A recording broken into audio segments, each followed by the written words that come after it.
Bonjour à tous, donc il y a trois choses qui peuvent faire que votre 46 a une conduite un peu aléatoire, imprévisible et un peu instable. Donc il y a le flector de colonne de direction. Donc c'est un cylindre bloc qui se trouve en fait entre votre colonne de direction et votre crémaillère. Donc au bout d'un moment, là où on voit le rivet, en fait ça peut être ovalisé et du coup on peut avoir un genre de un jeu en fait dans la direction. Il y a également les cylindres blocs de bar stab, donc qui peut faire que la voiture va un peu se balancer de droite à gauche. Et il y a également les cylindres blocs de triangle que je vais vous montrer juste en dessous dans la voiture, sous la voiture. Donc comme je vous le disais, du coup les cylindres blocs de triangle, donc là ils ont déjà été faits, donc ça a été écarté.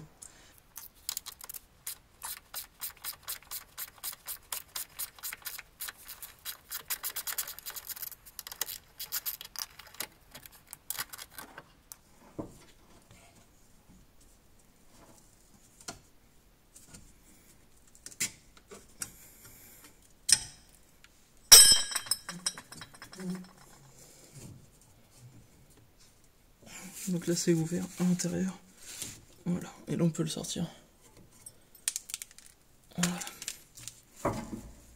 Voilà, donc une fois que la barre est tombée, on peut aller la pousser et la reculer en fait pour qu'elle monte. Voilà. Juste poser comme ça contre les billettes de crémaillère.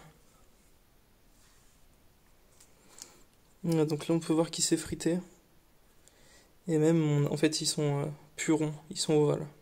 Donc là, c'est qu'ils sont à changer. Voilà, si on compare, en fait, là, on va vraiment bien le voir. Si on compare les deux diamètres, en fait, celui-ci est beaucoup plus large. Il tenait plus du tout la barre, en fait. Donc maintenant, ce qu'il va falloir faire, c'est bien nettoyer le support pour pas qu'on ait, en fait, de surépaisseur lorsqu'on va vouloir mettre le support par-dessus le cylindre bloc, en fait.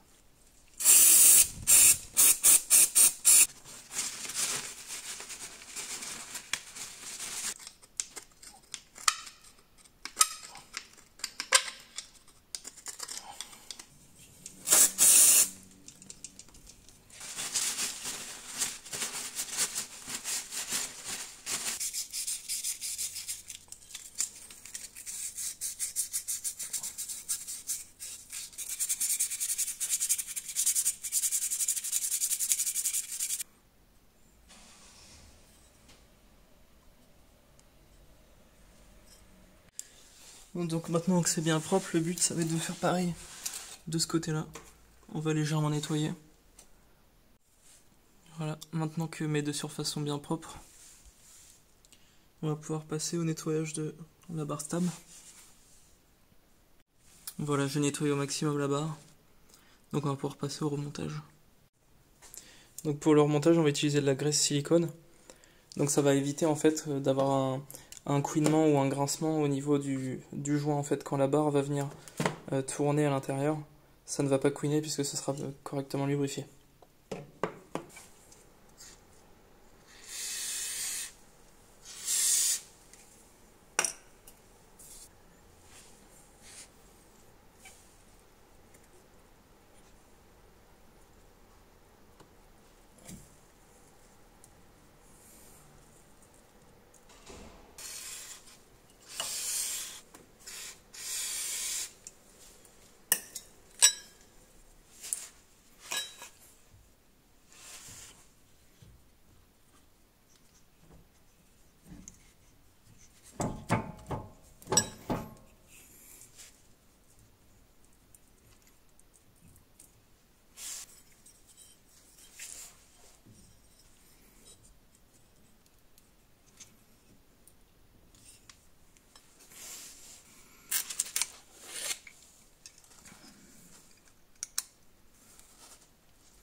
Donc pour pouvoir changer le flecteur de colonne de direction, il faut retirer les 8 boulons qui se trouvent tout autour de la plaque pour la déposer. Et donc le flecteur de colonne de direction, du coup pour ma voiture qui a une conduite à gauche, va se trouver juste là au-dessus en fait. Et donc c'est du 16, les 8 boulons.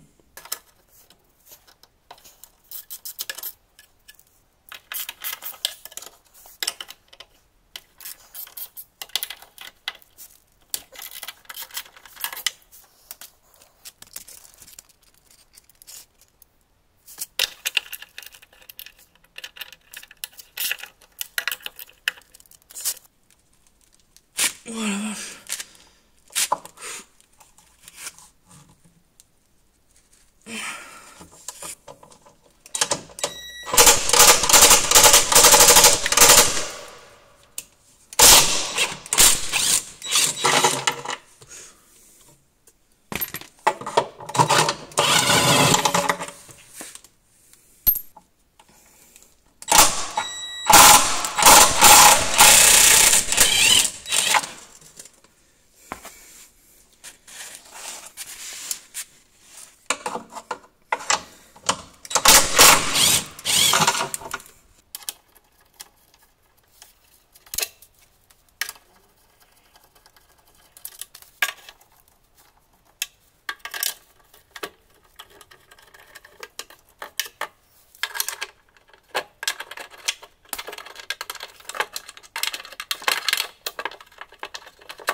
C'est donc d'ici que s'envoie toute mon huile.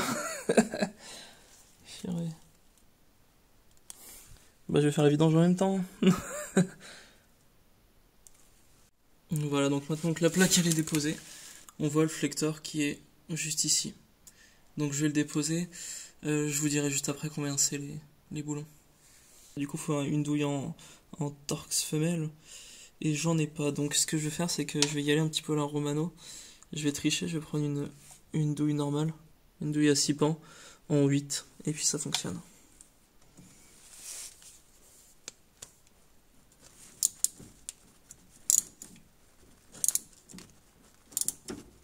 Donc là, comme vous pouvez voir, ça a bien fonctionné avec la douille de 8. Donc là, je peux desserrer à la main. Donc là, ensuite, pour accéder du coup à l'autre boulon qui se trouve là derrière, au bout de ma vis, il va falloir tourner le volant. Et donc, vous inquiétez pas, vous n'allez pas dérégler votre volant parce qu'en fait, les deux tiges de chaque côté sont détrompées. Donc, c'est impossible d'inverser. Évidemment, on remet le contact pour pouvoir tourner le volant, sinon en fait, il va se bloquer. Voilà, le contact est mis. Et ensuite, je vais pouvoir tourner. Voilà. Et donc moi, vu que je suis tout seul, je vais retourner sous la voiture pour aller regarder si on est au bon endroit et je vais ajuster selon la position de la vis. Vu que j'ai vraiment de la chance, j'ai fait exactement le tour complet.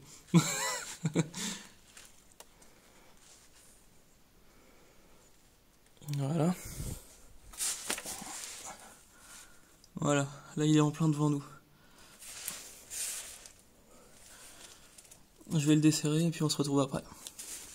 Voilà, du coup maintenant on peut séparer les deux. Ce que je fais, c'est que je prends la tige du haut et je la pousse. Voilà.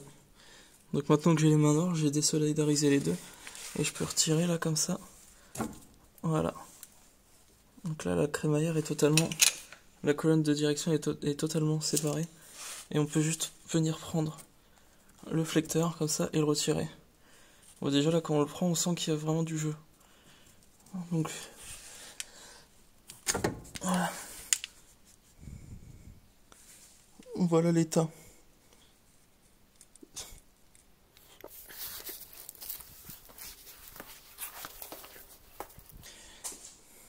On va le comparer avec le nouveau pour savoir si on a fait tout ça pour avoir rien. Voilà, donc c'est toujours le même, celui que vous venez de voir d'avant. En fait, j'y ai passé un coup de propre avant de jouer avec. Montrer. Si je le prends comme ça et que j'essaie de le plier, là on peut voir que ça... Enfin voilà, vous voyez, j'invente rien. Il va dans tous les sens. Et si je prends du coup le nouveau...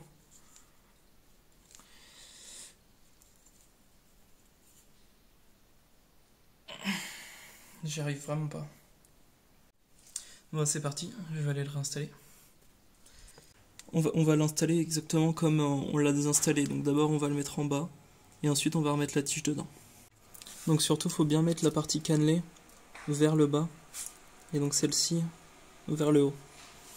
Voilà, donc la pièce va dans ce sens là. Donc voilà, la pièce est en place. Du coup maintenant on va chercher la deuxième partie. Où est-ce qu'elle est partie? Ah, ici. Voilà, là, et je vais aller le réinsérer dedans. Il faut se servir de ces deux mains, donc une pour appuyer là-dessus, pour appuyer sur la pièce, et une autre pour appuyer dans l'autre sens, en fait, pour pouvoir les écarter, pour pouvoir faire passer celle-ci.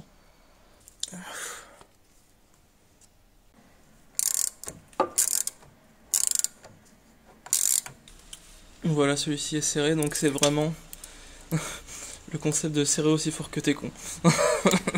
Faut vraiment y aller à fond parce que c'est dans la pièce, t'as pas envie qu'elle se barre pendant que tu roules.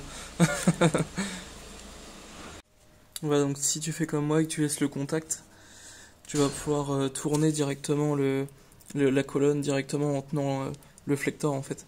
Ça évitera de ressortir, de devoir ressortir du dessous quoi.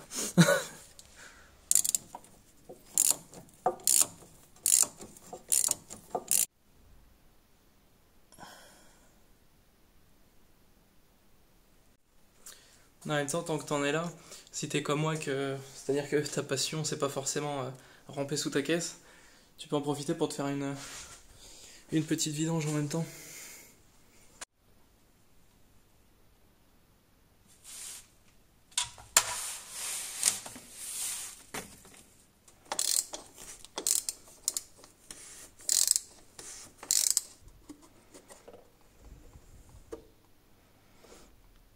Et là c'est le moment où tu pries pour pas qu'il y ait des paillettes.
Et là surtout si tu comptes la vente de ta grosse merguez, c'est le moment de pas lésiner sur le nettoyant frein. Là évidemment tu serres au couple. Clac. Et là, tu lésines pas sur le nettoyant frein, parce que là, c'est le moment ou jamais.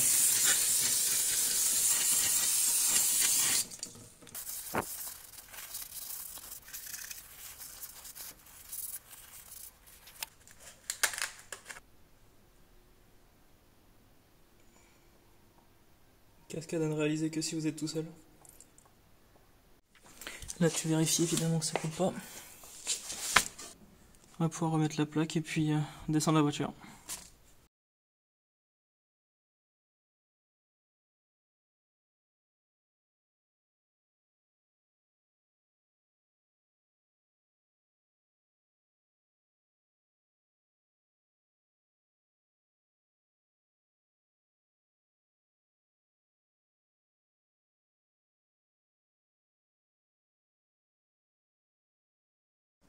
Là du coup t'en profites pour remettre les pièces que t'avais pas mis la dernière fois que tu l'as démonté ta caisse.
Nous revoilà à plus de 3 mois et plus de 3000 km après les vidéos que vous venez de voir. Je voulais faire une vidéo de conclusion en roulant, je trouve ça plus intéressant, mais là le temps ne s'y prête plus trop et je pense que ce sera plus trop le cas. Donc je vous la fais comme ça en face cam.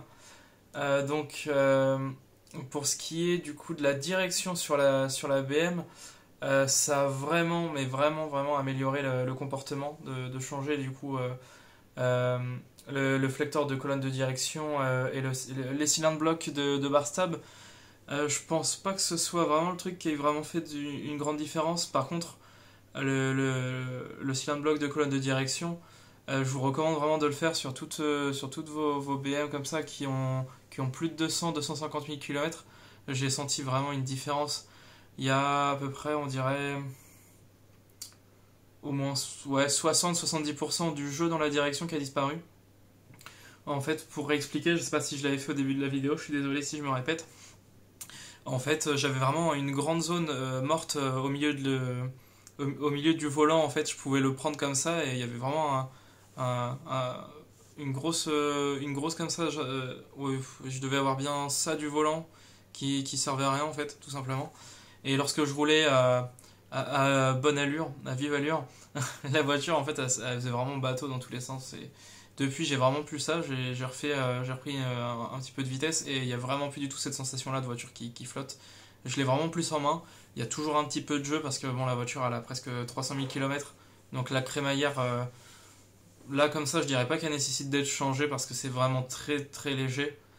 Mais si à l'avenir vraiment ça devait s'empirer, ce serait la crémaillère qu'il faudrait remplacer. Mais pour l'instant c'est vraiment confortable, enfin, c'est vraiment bien quoi.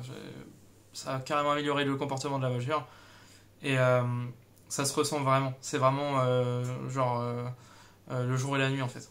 Et pour une pièce qui coûte du coup à peine avec la taxe, ça doit être avec la TVA, ça doit être 60-65 euros je pense. Franchement pour ce prix-là, la différence elle est incroyable. Du coup je vous mets le numéro REAL OEM, enfin le numéro, je veux dire le numéro OEM dans la description, comme ça vous pourrez commander la même pièce. Après, si vous voulez une conduite un peu plus sportive, il existe des cylindres blocs de colonne de direction en polyuréthane. Ouais, c'est bien ça, c'est du polyuréthane, il me semble. Du coup, c'est vraiment rigide. Donc, par contre, on doit perdre un petit peu de confort. Par contre, la sensation doit être un peu plus, comment dire, précise. Ça doit être beaucoup plus agressif, je pense, au niveau de la conduite.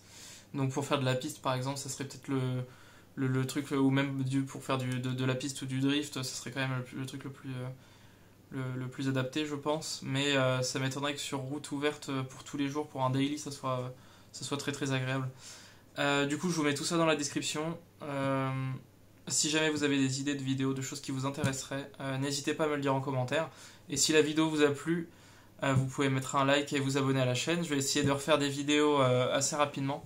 Je vais avoir pas mal de choses à faire sur la voiture. Je vais avoir du freinage à faire, du réglage également, au niveau du frein à main. Je vais avoir les disques, normalement je vais faire les 4 je pense, 4 disques et plaquettes. J'ai encore quelques petits trucs à faire. Voilà, donc si vous vous abonnez, vous pourrez ne pas rater ce contenu-là qui arrivera. Et si vous êtes resté jusqu'à la fin de la vidéo, merci à vous, tout simplement. Alors on se retrouvera dans une nouvelle vidéo plus tard.